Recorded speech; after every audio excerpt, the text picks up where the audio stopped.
Bom, moçoilos e moçoilas, vamos lá. Nós falamos das rebeliões, das rebeliões de resistência rurais, né, na República Velha. Então a gente falou daquelas que têm caráter social, no caso do Lampião, do cangaço, né, e das que tiveram caráter messiânico, no caso do Contestado e o Canudos. Essas foram as características, né, de rebeliões de características rurais que aconteceram, né, de resistência à República recém-república instaurada, chamada no período, ficou conhecida como República Velha. Tudo bem? Agora, pessoal, nós vamos ver as resistências urbanas, tá? Então, na página 54 da apostila de vocês, né, da 54 até a página 50 não, até a página 61, né? Nós temos aí sobre as resistências urbanas, até chamado resistências urbanas, tensões na cidade, tá? Seguem a mesma lógica das resistências rurais. O que é isso?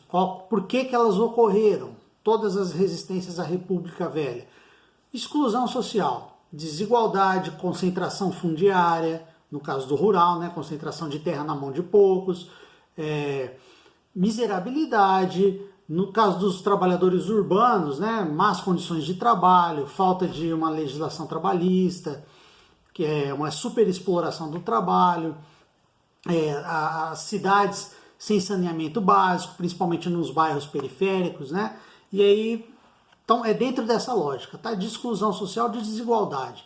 É isso que vai fazer esses movimentos resistirem, né, se levantarem, se sublevarem ao governo instituído, o novo governo republicano que foi instaurado a partir de 1889. Então nós vamos ver as principais. Vamos ver a revolta da vacina. O que foi a revolta da vacina, pessoal? Aconteceu no Rio de Janeiro, tá? No início lá do século XX, no governo do prefeito chamado Pereira Passos, que era de 1902 a 1906, né? Ele contratou o médico sanitarista Oswaldo Cruz, guarda esse nome, Oswaldo Cruz, que foi encarregado de vacinar a população contra a varíola, epidemia de varíola que estava se espalhando pela cidade do Rio de Janeiro, tá? Só que o que aconteceu? A vacinação era compulsória, era obrigatória. Não foi feito uma campanha de conscientização, uma campanha de vacinação, o porquê da vacinação, por que deveria ser feita a vacinação. Você imagina, pessoal, se hoje já tem gente ignorante, imagina aí, questão do coronavírus, né? Fala que tem que ficar em casa, fala que tem que usar máscara, fala que tem que higienizar a mão, tem gente falando que não existe, que é uma gripezinha, não sei o quê. Esse papo, né, da ignorância. Imagina naquele período, no início do século, que falava que tinha que injetar uma agulha, né, em você para ser contra a vacina, contra uma moléstia, uma doença, uma patologia. Isso na cabeça do cara é até difícil de entender. Então a vacinação obrigatória teve que ser feita à força, tá?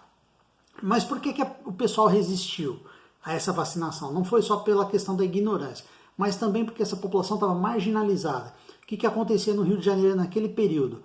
O prefeito estava revitalizando o Rio de Janeiro, então ele estava destruindo cortiços, submoradias, e abrindo avenidas, reurbanizando o Rio de Janeiro e mandando a população pobre para a periferia. Então ele queria revitalizar o centro, né? Lembra lá da Belle Époque, né? Aquele período de deixar o período áureo, né, em que as conquistas que a classe média estava tendo e tal, e ele começou a tirar pessoas, desalojar, para poder abrir avenidas, construir prédios públicos, praças, para remodelar pelo menos o centrinho, né, onde o turista vê, né. Isso foi levando as pessoas empurrando as pessoas para as periferias, para os lugares que vai dar origem depois à favela, como nós conhecemos hoje. Então essas pessoas já estavam revoltadas. Já estavam revoltados com as medidas autoritárias do governo, né? Do governo desalojando a força e tal. Juntou essa questão da vacina, da vacinação, o que aconteceu? Rebelião. As pessoas fizeram barricada nas ruas, precisou usar força policial para vacinar.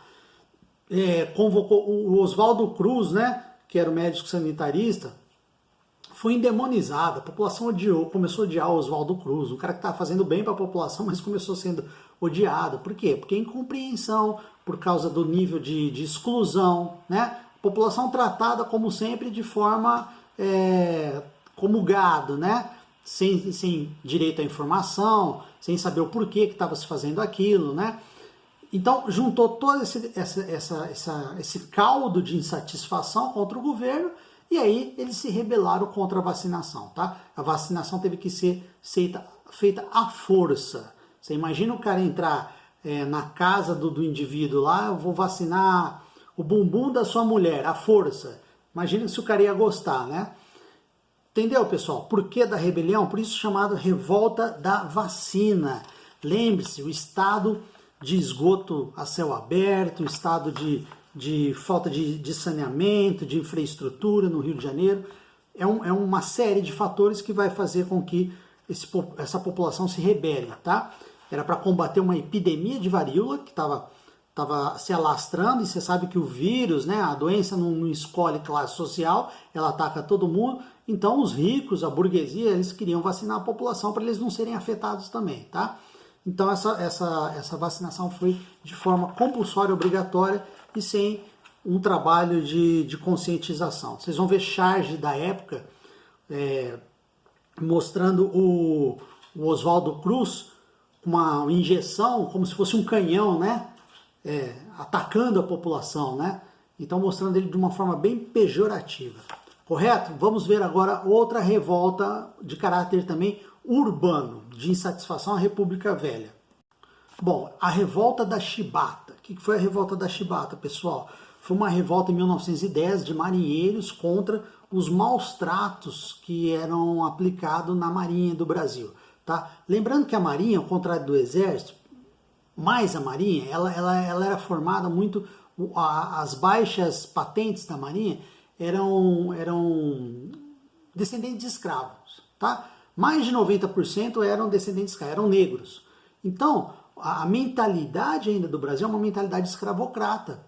Então, principalmente a alta patente, tratava os negros ainda como escravo. Então, a chibata, que é um chicote, né, chibatada, era aplicada como castigo na Marinha. Então, punição. O cara fazia alguma coisa errada, ele era punido. Mas ele era punido de que forma? Através da chibatada. Colocava todo mundo em ordem lá, olhando pro punido e chibatava. Né? Era castigo físico. Então, juntou isso, as más condições de alimentação, mais o castigo físico, fez com que o pessoal se rebelasse. Tá? Então, eles se rebelam sobre a liderança do João Cândido, que ficou conhecido como o Almirante Negro, né?